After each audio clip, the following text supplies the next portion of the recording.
How is it that you claim to be superior to the person you are imitating? You try to walk like us, but you don't walk like us. You say you are a crusader for Christ, but you don't live by his principles, and you actively block those who seek salvation. Salvation is more than just believing there is a God, because there's more than one divine being. Salvation includes knowledge and its quest. The study of Gnostics isn't meant to be obtained alone or given from one point of view, because diversity is what helps propel a nation forward. And we must achieve that move forward by leaning into uncomfortable truths, by defining what is considered knowledge and whose morals we believe in and what moral standards we should all follow. Either your belief in God drives you to seek his wisdom, to quench the thirst of your soul and awaken your divine spark, or your silence is proof you never truly believed. There is no halfway in faith, and Brandy said it best, almost doesn't count. Anyone who'd rather watch people starve, watch children be harmed, glorifies war, while in pursuit of personal wealth, is malevolent and is of a false god. Saying otherwise is blatant blasphemy. Why do you think that someone that has no formal education is attacking knowledge? Why do you think a billionaire would rather get welfare than to help end homelessness?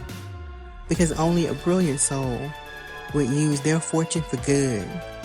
Mediocrity is the step-sibling to ignorance, but I digress.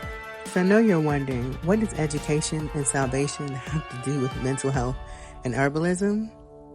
Well, the spark of wisdom that flows through our living bond with the divine source, with material of chaos, with a breath of life.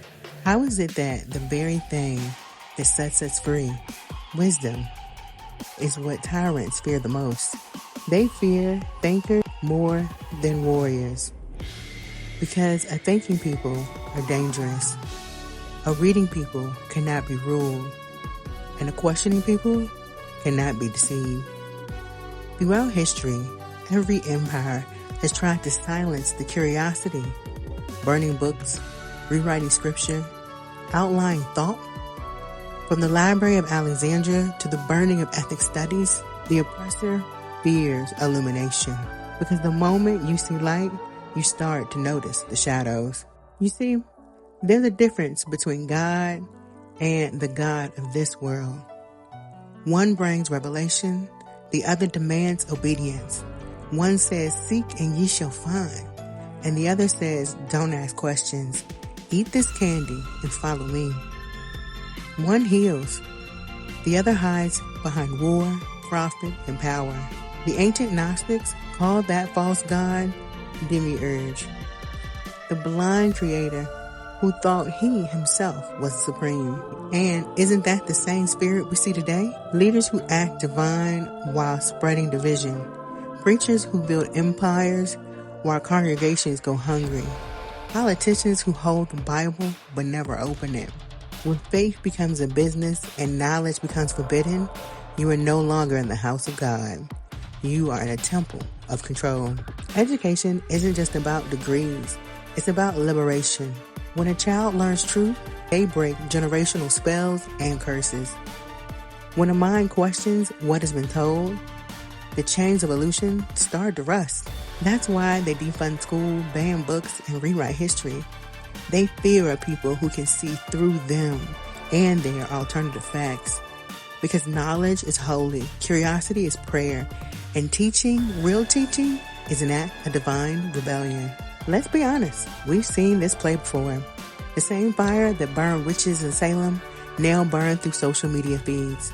The same blind nationalism that fueled hate in Germany is now cloaked in red hats and false prophecy. They call it patriotism, but it's just fear and armor. And fear, when dressed in religion, becomes the most dangerous weapon of all. Because you can justify anything, genocide, greed, even God's absence, as long as you call it holy. And I mean, there ain't no love like Christian hate. But Christ wasn't about empire. He was about empathy. He flipped tables, not elections. He fed the poor, not the corporations. So if you claim to follow him, you must ask yourself, who benefits from your belief? And here's the truth that unsettles the blind. Angels can fall, demons can rise, light and shadow coexist in every soul, and even Lucifer's name once meant light bearer. But humans, we chose what kind of light we carry. Some light illuminates, and some light blinds and destroys.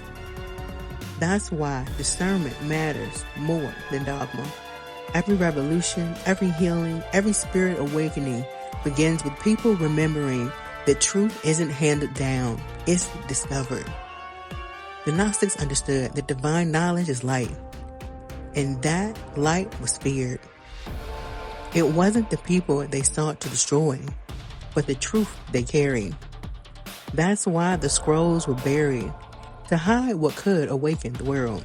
So again, one might ask, what does any of this have to do with mental health and herbs? Everything. Because a poisoned culture poisons the mind. A starved spirit breeds despair. And the same system that criminalized healing plants are the ones that criminalize free thought. Herbalism and Gnosticism share the same root. To know. To know the earth. To know the body. To know yourself. To remember that healing doesn't come from hierarchy. It comes from harmony. When you sip tea from a leaf your ancestors once touched, you're reclaiming lost knowledge. When you breathe deeply and listen to your body, you're defying the system that profits from your disconnection.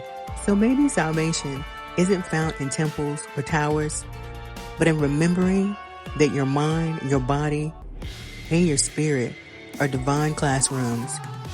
Every lesson, every heartbreak, every revelation, all of it is part of your education and awakening. You're not here to be indoctrinated. You're here to evolve. And that's the truth that they fear the most. That even if they burn the books, silence the teachers, and poison the soil, the divine spark will still find a way to bloom. Because the Creator hid wisdom in everything that grows. And those with eyes to see, ears to hear, and hearts to seek will find it. And so I ask you again, how do you claim to be superior to a people you imitate? To the faith you misrepresented, to the God you never truly knew. The age of ignorance is ending, and those who worship the false light will fade.